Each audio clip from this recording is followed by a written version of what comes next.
Antes de Lutero, a gente tinha que pagar o equivalente, hoje em dia, a um Mercedes classe S por uma Bíblia impressa. Depois que Lutero traduziu o Novo Testamento, ele foi para cima do Antigo, né? Trabalhando com vários teólogos e linguistas. Aí que começa o problema com os judeus, porque para hebraico e aramaico, ele precisava dos rabinos. Mas não havia uma dificuldade também do ponto de vista teológico, uma vez que Lutero aceitava a salvação pela fé, aceitava Cristo como um Messias e o judeu não?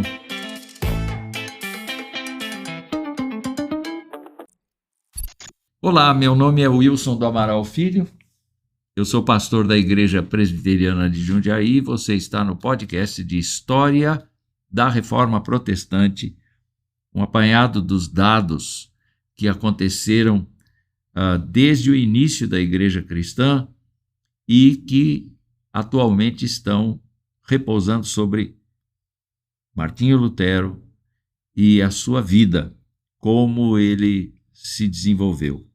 Quem está nos contando essa história é o presbítero Vlander Zickel, nosso presbítero emérito aqui da igreja, que tem dado mais de 30 anos de sua vida para o ensino dos crentes a respeito da história da Reforma Protestante. Você é muito bem-vindo, assista aos nossos outros episódios e nós queremos começar com este aqui. Boa tarde, presbítero Vlander. Boa tarde a todos. Vamos dar sequência, então. Nós estamos falando no último episódio sobre a edição, a Bíblia, né, que foi, então, preparada por idioma alemão, através de Lutero, e algumas considerações, né? Alguém pergunta, mas como é que o Novo Testamento pode ter sido preparado em somente 3 meses, né? Então a gente tem que lembrar o seguinte, né, que não é que foi a primeira tradução da Bíblia cristã para o alemão, foi a primeira a ser amplamente difundida, né? Ou seja, já existiam alguns escritos em alemão, né? Como o próprio Lutero disse, ele ouviu o homem comum para encontrar um estilo de tradução. Lutero não gostava somente de tradução literal, né? E trabalhou em cada frase por um longo período para tornar a leitura também mais fácil, dentro do alemão mais compreensível, né? A gente sabe, como foi falado, que no tempo aí que foi preparada essas traduções, tinha cerca de 200 dialetos, né, na Alemanha. E Lutero, então, o que ele fez? Ele, depois, ao longo, para preparar, né, também a Bíblia completa, e depois teve mais cerca de 10 edições, né? Ele ia de cidade, algumas cidades, visitava, ele via nas feiras, né, ele via como é que o pessoal conversava entre si, ele via conversa entre criança e os pais, tá? Um trabalho insano. E ele aproveitou tudo isso para ver, bom, onde que se fala, tem maior quantidade de pessoas ou regiões, que tem um maior volume de gente que entende determinado dialeto, como é que isso poderia ser adaptado, e daí foi formando o alemão, que vai se tornar alemão oficial, né? A Bíblia foi publicada, né, há quase 500 anos, né? Considerando assim o ano de 1522, e ela foi enviada para a Feira do Livro de Leipzig, já naquele tempo. Evento que tem até hoje em Leipzig, né? É mesmo? Lembrando que Leipzig é onde o pessoal que assiste aí futebol, né, fica mais fácil da turma reconhecer. Tem um time lá de Leipzig, RB Leipzig, né? Por que é Leipzig? A gente está vendo aqui, é L-E-I, então sempre que é E-I em alemão é som de AI, né? Z, não se fala Z, fala tz, tz. E G, não fala G, fala G, como se fosse gato. Então, Leipzig, tá? Então, Heidelberg, né? Então, fica aí pro pessoal.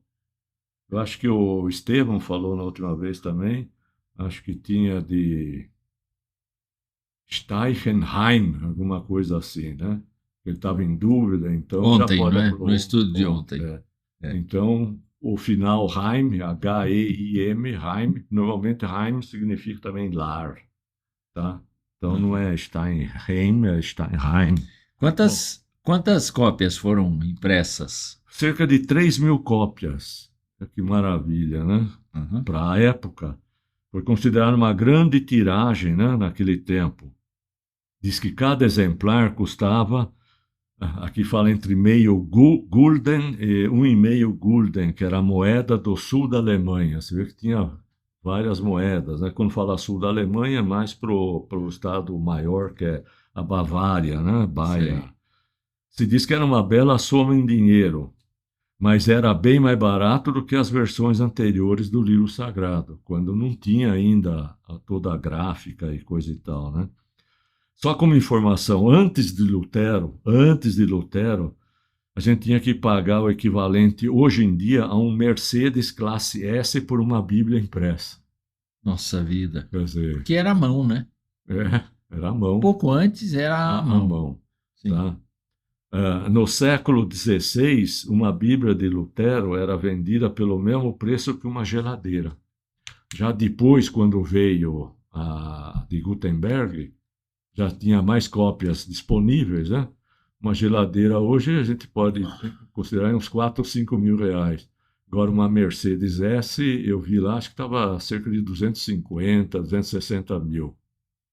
Né? Se Muito fosse hoje, diferente. pouca gente, Teria né? Bíblia. Não sei se os pastores nossos poderiam ter uma Bíblia. Não, com certeza não. Não, né? Não. Sem dúvida. Tá?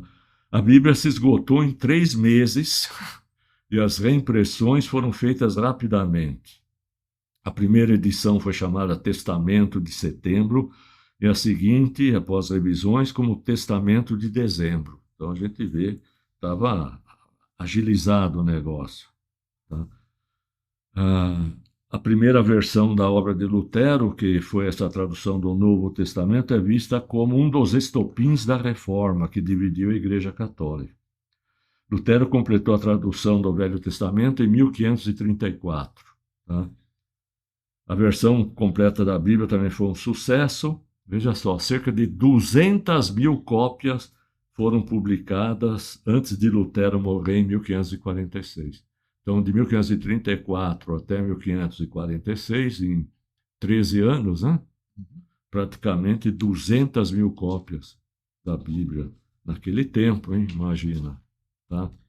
Era uma sede, né, de conhecer. Mas também era fonte de status, né? Não era? Também, quem pudesse ter uma Bíblia, né? É porque era uma Mercedes, né? Tem uma Mercedes na biblioteca, É, não é? Muito bem. tá. Depois vem aí essa luta contra o diabo, que nós já falamos, né? Aham. Ah, isso daí se criou mitos, né? Como tradições, né? Em torno dessa mancha, mas se realmente aconteceu ou não, né? Isso daí tá. Já que o próprio cômodo do castelo hoje é um museu, né? Ele já foi repintado várias vezes, né? Então, trabalho em equipe. Depois que Lutero traduziu o Novo Testamento, ele foi para cima do Antigo, né? Trabalhando com vários teólogos e linguistas. Aí que começa o problema com os judeus. Porque para hebraico e aramaico, ele precisava dos rabinos. E os rabinos, eles já estavam instalados na Alemanha, né? Depois da diáspora e tudo aquilo, né? Eles Certo. foram para a Holanda, da Holanda desceram para a Alemanha e tal, depois vão até a Espanha, Portugal. Mas eles sempre procuraram ficar onde os países que já tinham um desenvolvimento maior, culturalmente falando, né? Tecnicamente falando. E os judeus não queriam também, eles eram muito conservadores, não queriam se misturar. Né? Tanto que até hoje, para alguém casar, por exemplo, com um judeu, você tem que se converter à religião judaica, né? É. Senão você não consegue. E os rabinos, então, eles falavam que o alemão era um idioma de bárbaros, que era feia a sonorização, que o hebraico que era bonito. Né? E eles ainda criam o idioma, a variação de idioma Yiddish, que vem, né? que é o que é uma mescla de alemão com hebraico. Deve ser uma confusão, né? A gente ouvindo assim, você vê que tem palavras alemãs no meio do hebraico, né? Alguma coisa você... Mas tudo isso para quê? Eles falavam entre si, não eram todos, né? Eram parte também, principalmente os judeus da Polônia, né? De outra região lá, que usavam isso como um idioma extra também para se comunicar, tá? Isso daí foi criando uma rivalidade, tanto que precisou 10 anos para Lutero. Lutero dizia, é impressionante como eu tenho dificuldade para convencer os rabinos a me ajudarem nos termos, porque Lutero não queria uma tradução simplesmente literal, ele queria uma tradução mais técnica para ter um perfeito entendimento, né? Mas não havia uma dificuldade também do ponto de vista teológico, uma vez que Lutero aceitava a salvação pela fé, aceitava Cristo como o Messias e o judeu não? Exato. Aí ele tinha esse trabalho de convencimento, ele tentava convencer os rabinos, tá? Inclusive porque já tinha de 100 anos antes, né? Eu até mencionei aí o nome, mais para frente aparece, tinha um judeu que, teoricamente, ele se converteu e ele fez um tratado que seria para o povo, orientação para o próprio povo judeu, a respeito da salvação através de Cristo. E isso é outra coisa que Lutero ele não conseguia entender. Como é que já existindo a tradução do Novo Testamento que ele havia feito, como é que o judeu não conseguia se convencer a respeito da vinda de Cristo, que não aceitava ainda. E aí que vai surgir depois, mais para frente, toda aquela briga, aquela celeuma, né? Ele ainda contava, principalmente na parte do Novo Testamento, com esse Melanchthon. Também Sim. tinha outros que a gente só menciona, está escrito aí, né? O tal de Caspar Cruciger, Matthäus Aurogalus e Justus Jonas, né? Que o ajudavam muito, mas o braço direito era o Melanchthon. Agora, isto é para o Novo Testamento ou também para o Antigo? Não, mais para o Novo. Tá. Que contava com isso, né? Tá. Claro que a equipe foi ajudando depois, quando ele já conseguiu fazer aquela primeira edição do Velho Testamento, daí o grupo fazia a revisão, vamos dizer, teológica em cima do texto. Sim. Não propriamente do hebraico, porque o pessoal não conhecia. Ainda imagina o aramaico, então, né? Que era um dialeto dentro do hebraico. E no livro ele dizia, tinha um comentário de Lutero, né? Quando ele comentou sobre a tradução, ele diz: no livro de Jó, imagina traduzir Jó, né? Ele disse: no livro de Jó, nos esforçamos tanto, Melanchthon e eu, que mal conseguimos terminar 3 linhas em 4 dias. As opiniões divergiam, né? Divergiam, a forma do entendimento, porque só o texto em si, mas ele tinha que analisar pelo contexto, né? Lembrando, não era, tinha lá em alemão que ele fez, mas imagina isso daí, né? Como é que era difícil. Eu fico imaginando que hoje, com tantos comentaristas, com tantos estudiosos da língua, você tem alguma dificuldade por conta do número excessivo de interpretações, né? Então você precisa se localizar, especialmente nós que somos da linha reformada. Nós temos diversos autores, um deles inclusive João Calvino, mas que no decorrer dos tempos vão adicionando itens e itens e itens, e a gente tem que escolher uma linha de interpretação. Imagine ele sem isso, né? Então, não é que não tivesse alguma coisa. Sim, mas... Ele tinha os autores nos quais ele podia se apoiar, mas era diferente. Diferente, né? Completamente diferente. Ele estava abrindo um horizonte novo, né? Exato. Completamente novo. Depois nós temos uma outra pintura aí. Não sei, é o slide número, pastor. 136 da edição nova aqui da apostila. Isso. Então aqui a gente vê Lutero, né?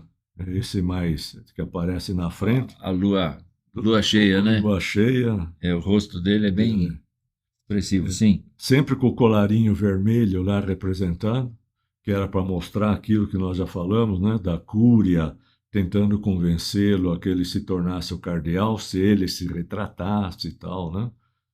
Do lado dele, aqui à esquerda, olhando o Lutero de frente, já para a esquerda, nós temos aquele que era o confessor dele. Sei. Porque tem que lembrar que eles eram tudo ainda sacerdotes, né? Tá? Que eu ouvia, que eu aconselhava também, né? Sei. Depois, para a direita, bem para a direita, esse mais franzino aqui, era o Melanchthon. Sei. Tá? Aí tem o outro professor aí, que era o Caspar Cruciger, o terceiro vindo para a direita, também de rosto mais arredondado, né? Justo Jonas, porém o quarto, veja só que interessante. De bigode. O de bigodinho aí era Erasmo de Rotterdam. Aham. Ele fazia parte da equipe. Tá? E aqui mesmo diz, né, é mencionado aqui, né, no alemão, que eles tinham uma relação ambivalente, eles se contradiziam, discutiam muito, tanto que depois eles se separam. Sim. Mas na época... O próprio Erasmo tem uma tradução, né? Tem a tradução que Lutero usou, que era a versão de Erasmo do grego para o Novo Testamento. Entendi. Então a gente vê como a coisa era, né? Sei. Depois Erasmo discute, daí volta para a Holanda, tá? Tá. E daí segue outra linha. E Erasmo também, além de filósofo, ele era também humanista, né? Praticamente. Sim. Virando aí, tem ele aí mais velho, Erasmo de Rotterdam. É incrível a pintura que quase que parece um retrato mesmo, né? A técnica do pessoal. Impressionante, né? Depois, Bíblia de Lutero traduzida para o inglês, tá? Então, a gente lembra aí que para o inglês já tinha alguma coisa também, desde o século VII, né? Sim. A Bíblia de Wycliffe foi publicada no século XIV, ou seja, 1300 e pouco. Já no inglês mais sofisticado, né? Já era um movimento de pré-reforma, tanto que o Wycliffe é considerado um pré-reformador. Sim. Né? Porém, vários motins se seguiram à sua publicação, que a tornaram ilegal, sob pena de morte. Não podia ter tradução da Bíblia para o inglês. Então, era se apanhasse o indivíduo que estivesse fazendo isso, também era queimado, né? Uhum. Tanto que o próprio Wycliffe, depois de 30 anos que ele morreu de morte natural, foi desenterrado, o que tinha ainda de resto, foi queimado porque ele era considerado herege, só a título de informação. Daí na Inglaterra aparece um outro aí, que é esse William Tyndale, um reformador inglês, contemporâneo de Martinho Lutero. Ele está encorajado a criar uma versão em inglês da Bíblia e fazer a distribuição. Ele não podia fazer isso na Inglaterra. E ele quer conhecer melhor essa versão. Ele vai para a Alemanha em 1524, patrocinado pelos ricos comerciantes de Londres. E no ano seguinte ele completa a tradução do Novo Testamento. Diz que ele não apenas leu as traduções para o latim, que também tinham sido feitas por Erasmo de Rotterdam, que ele tinha, mas também as de Lutero, e até aprendeu alemão para fazer isso. São os caras acima da média, porque aprender alemão em um ano, né, para ponto de escrever e traduzir, é um pouco difícil, né? Mas está lá escrito. Né? Sua Bíblia foi impressa em Colônia, na Alemanha. As primeiras edições foram contrabandeadas para a Inglaterra em 1526. Porque era proibido, né? Proibido. Ele também começou a trabalhar na tradução do Antigo Testamento, mas foi preso antes de ter concluído. Foi queimado na fogueira como herege em 1536, mas sua tradução ainda é, em grande parte, a base para a moderna Bíblia em inglês.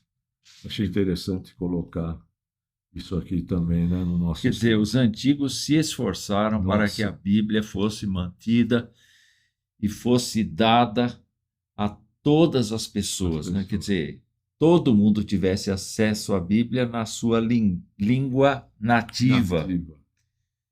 Há um esforço hoje no sentido de de empreender a tradução da Bíblia para diversas etnias no mundo, sabe?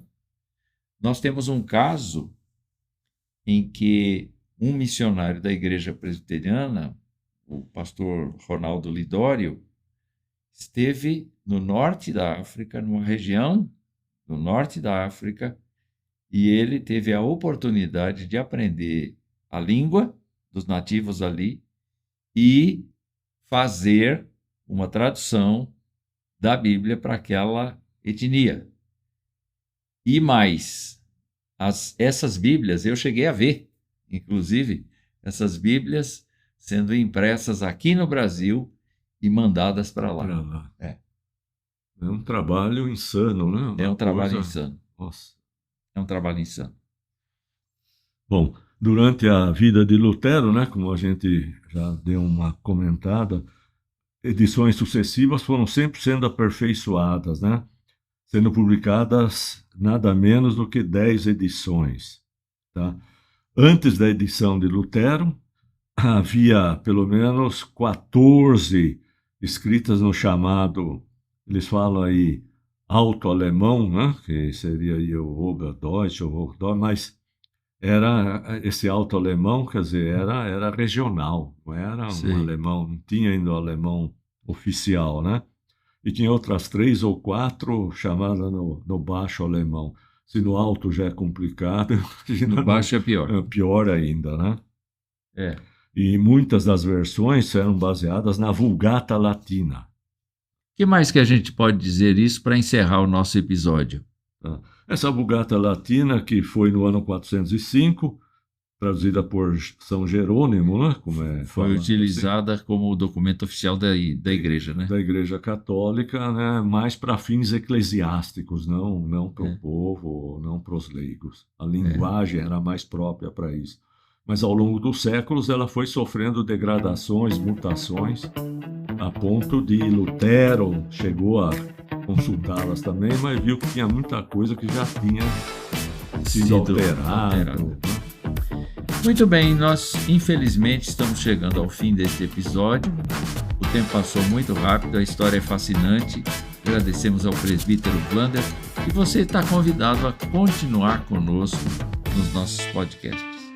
Um forte abraço, Deus abençoe sua vida. Até logo. Até logo, muito obrigado pela atenção e ainda temos vários episódios pela frente, tá? Bem interessantes. Até mais.